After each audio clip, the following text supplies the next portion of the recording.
جس نے بھی نعت کی عادت کی ہے یہ نہ سمجھو کوئی ہلکی عبادت نہیں ہے. جس نے بھی نعت کی عادت کی ہے یہ نہ سمجھو کوئی ہلکی عبادت نہیں ہے. اور باغ جنت سجی ہے اسی کے لیے جس نے دل کھول کے ماں باپ کی خدمت کی ہے. جس نے دل کھول کے ماں باپ کی خدمت کی ہے. آپ کی مرضی آپ جہاں بیٹھے ہیں وہیں آپ بیٹھے رہیں.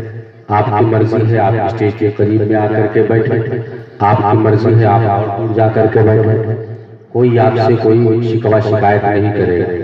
بہرحال جس کا نمبر آئے گا جتنا وقت اسے ملے گا اللہ اور اس کے رسول کی شان میں گفتگو آپ کے سامنے کرے گا اور الوداع کہہ کر کے رخصتی مائک سے حاصل کر لے گا.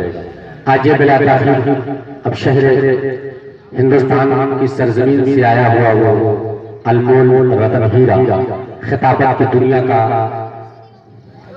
لاجواب خطیب شہنشاہ خطابت و بلاغت ناصر مسلکی اعلیٰ حضرت حامی اہل سنت قاطع کفر و جلالت تاج خطابت یعنی حضرت علامہ مولانا محمد راحت رضا برکاتی صاحب قبلہ تشریف لا رہے ہیں. حضرت کا ویلکم سواگتم نعرہ تکبیر اور نعرہ رسالت کے چھاؤ میں کر لیں. نعرہ تکبیر نعرہ رسالت یا رسول اللہ نعرہ رسالت یا رسول اللہ نعرہ رسالت یا رسول اللہ عظمت مصطفیٰ کانفرنس زندہ باد مسلک اعلیٰ حضرت زندہ باد علماء اہل سنت زندہ باد حضرت علامہ راحت رضا صاحب قبلہ زندہ باد نعرہ تکبیر اللہ اکبر نعرہ رسالت. یا رسول بس اللہ یہ دیکھ لو ایک نظارہ ہے سبحان اللہ آسمانی خطابت کا تارا ہے. سبحان اللہ بدعقیدے کے گلے کو کاٹنے کے لیے دست حقہ بنا تیز آ رہا ہے.